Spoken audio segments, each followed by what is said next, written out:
नमस्कार मित्रों, अभी अभी केंद्रीय मंत्री ने सुनाया बड़ा फैसला। 8वें वेतन आयोग को लेकर कर्मचारी और पेंशनों की इस आधार पर बढ़ेगी सैलरी पेंशन।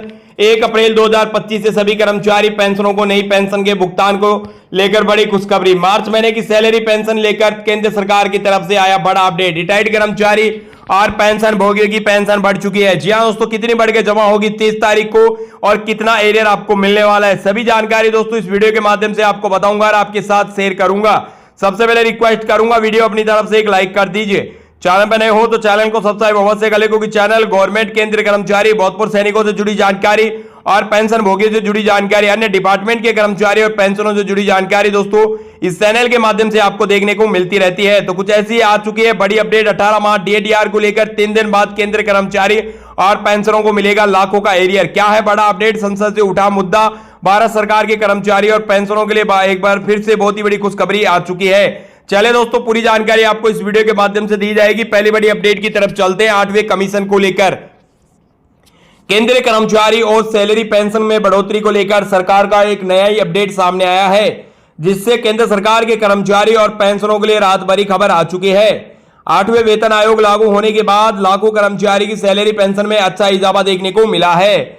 लेकिन दोस्तों, क्या आपको पता है कि कितनी सैलरी पेंशन आपकी बढ़ने वाली है? चलिए दोस्तों, कैलकुलेट करके आपको बताते हैं। और कब से 8वें वेतन आयोग को लेकर देश भर में केंद्रीय कर्मचारी और करोड़ों पेंशन भोगियों को फायदा मिलेगा।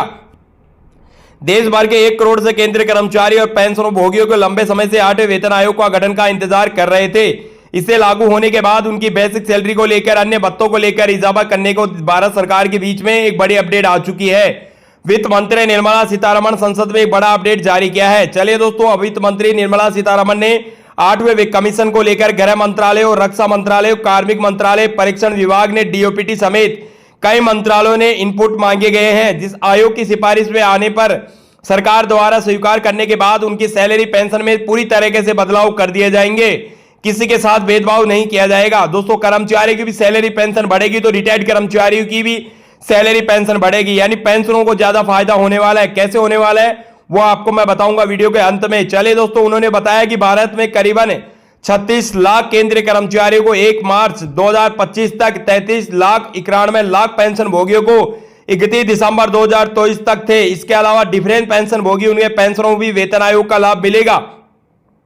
लेकिन दोस्तों, 2025 में 8वें वेतन आयोग के गठन की मंजूरी जनवरी महीने में मिल चुकी है। लेकिन 8वें सीपीसी के गठन के बाद सभी सरकारी कर्मचारी पेंशनों को बराबर फायदा यहां पे दिया जाएगा। भारत सरकार की तरफ से नया रूल केंद्र सरकार ने जारी किया है। इस आयोग के उद्देश्य केंद्रीय कर्मचारी, सेंट्रल गवर्नमेंट के एम्प्लॉय और पेंशन भोगियों की सैलरी, अन्य भत्तों में संशोधन करना है। वित्त मंत्री निर्मला सीतारमण ने बताया कि लोकसभा में पास हुए फाइनेंस बिल से ऐसे नियम बनाए जाएंगे जिससे सरकारी कर्मचारी और पेंशनों को समान लाभ मिले और उनके बीच भी किसी भी प्रकार का भेदभाव ना हो। पेंशन को लेकर क्या बदलाव किए गए हैं?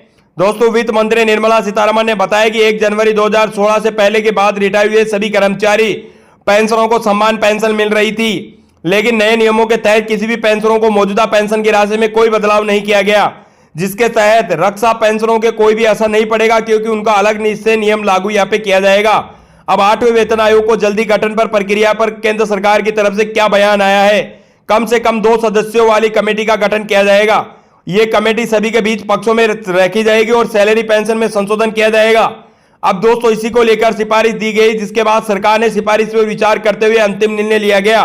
कुल मिलाकर केंद्र सरकार के पेंशनों को लेकर राहत भरी खबर है। 8वें वेतन आयोग को लेकर 1 अप्रैल 2025 से कुछ महत्वपूर्ण अपडेट मिल सकती है, जो कर्मचारी पेंशन भोगी 8वें वेतन आयोग को लेकर इंतजार कर रहे थे।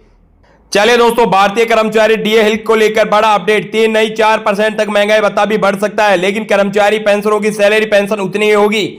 और महंगाई भत्ता मर्ज करने पर क्या नए आंकड़े सामने आए हैं? दोस्तों, आपको बता दूं, भारत सरकार महंगाई भत्ते को लेकर 2 नहीं अब 3% तक महंगाई भत्ता कर्मचारी पेंशनों को सैलरी पेंशन में जबरदस्त फायदा देखने को मिलेगा। इसके साथ ही पेंशनों को तगड़ा लाभ भी देखने को मिलेगा। कर्मचारी की न्यूनतम सैलरी महंगाई भत्ता 10,260 रुपए, पेंशनों को महंगाई राहत 5,000 रुपए मिलेगी। ऐलान को लेकर भी आया बड़ा अपडेट। 30 मार्च को होने वाली केंद्रीय कैबिनेट बैठक पेंशन धारकों के लिए पेंशन में संशोधन कर सकती है। जनवरी 2025 से प्रभावित होने वाले महंगाई भत्ते को लेकर भारत सरकार कैबिनेट बैठक में अब मंजूरी दे सकती है। होली पर भी फीका हुआ रंग। जी हां दोस्तों, होली पे कर्मचारी पेंशनों की राहत काफी उम्मीदें थी। भारत सरकार ने जनवरी से प्रभावी माने जाने वाला महंगाई भत्ता होली से पहले संशोधन कर दिया जाता है हर साल की तरह ही।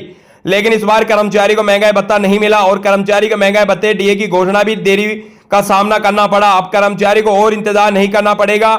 सबसे पहले बता दूं कि इस बार मीडिया रिपोर्ट के हवाले से बड़ी खबर निकल के सामने आई कि करोड़ों केंद्रीय कर्मचारी पेंशनरों को दिल जीतने वाली खबर है कि आपको 1 अप्रैल 2025 से नया महंगाई भत्ता देखने को मिलेगा, जो सैलरी पेंशन में काउंट किया जाएगा। अब सैलरी पेंशन में आपको 53% नहीं 56% के काउंट करके सैलरी पेंशन दी जाएगी। साथ ही साथ जनवरी, फरवरी और मार्च माह का भी एरियर आपको केंद्रीय कर्मचारी और पेंशनों को मार्च की सैलरी पेंशन के साथ दिया जाएगा। वहीं दोस्तों बड़ी अपडेट आ चुकी है, 2 लाख से ज्यादा केस पर भी रखने पर लगेगा 100% जुर्माना। नया इनकम टैक्स के नियम के अनुसार आयकर विभाग ने एक बड़ा अपडेट जारी किया है, जिसमें पेंशन धारकों के लिए झटका लग सकता है। दोस्तों आपको बता दूं कि आयकर विभाग ने हालांकि कुछ दिनों में केस ट्रांजेक्शन पर सख्ती बरत दी गई है। अगर आप भी यह ट्रांजेक्शन करते हैं जिससे लोगों को बड़े पैमाने में केस लेन देन में बड़े बचाव आप कर सकते हैं। यह नियम दोस्तों केंद्र सरकार ने जारी कर दिया गया, जो किसी व्यक्ति ने एक दिन में 2 लाख रुपए से अधिक केस प्राप्त करने पर प्रतिबंध लगाया है। ऐसे कई कर्मचारी जो हमारे चैनल से जुड़े हुए थे वो पूछ रहे थे कि एक दिन में कितना केस लेन देन कर सकते हैं। दोस्तों चाहे 2 लाख रुपए आप निकला सकते हैं या डाल सकते हैं, यानी कि बैंक टू बैंक अकाउंट में भी आप ले सकते हो और दे सकते हो। टोटल 2 लाख रुपए तक का आयकर विभाग की तरफ से यह जानकारी है। यदि कोई व्यक्ति किसी की सीमा से अधिक केस ले प्राप्त करता है तो उनको 100% जुर्माना का सामना करना पड़ेगा। यह जुर्माना प्राप्त की गई राशि के बराबर होता है, जिसके व्यक्ति की पूरी राशि खोनी पड़ सकती है। इस प्रकार के नियमों का उद्देश्य आर्थिक पारदर्शिता को बढ़ाना देना और चोरी को रोकना है। आयकर विभाग से क्या हो रहा है कि आजकल कई कस्टमर को कई पेंशन भोगियों को फोन आ रहे, फ्रॉड हो रहा है उनके साथ। तो भारत सरकार ने आग्रह किया है पेंशन भोगियों के उनके फ्रॉड से बचे। किसी भी अनजान व्यक्ति के साथ अपने आईडी शेयर ना करें, ना आधार कार्ड शेयर करें, ना मोबाइल नंबर शेयर करें, ना ही ओटीपी शेयर करें। खास तौर पर ध्यान रखें, ऐसे में आप धोखाधड़ी से बच सकते हैं, नहीं तो दोस्तों आपका अकाउंट, बैंक अकाउंट सब खाली कर दिया जाएगा। ऐसी जानकारी देखने के लिए दोस्तों फटाफट वीडियो को लाइक करें, शेयर करें, सब्सक्राइब जरूर करें। 18 माह डीएडीआर को भी लेकर बड़ा फैसला जल्दी होने वाला है केंद्रीय कैबिनेट बैठक में। याद रखिएगा सबसे पहले आपको इस चैनल के माध्यम से पूरी जानकारी दी जाएगी, तो वीडियो को लाइक शेयर सब्सक्राइब जरूर करें। मिलते हैं आगामी नई जानकारी के साथ।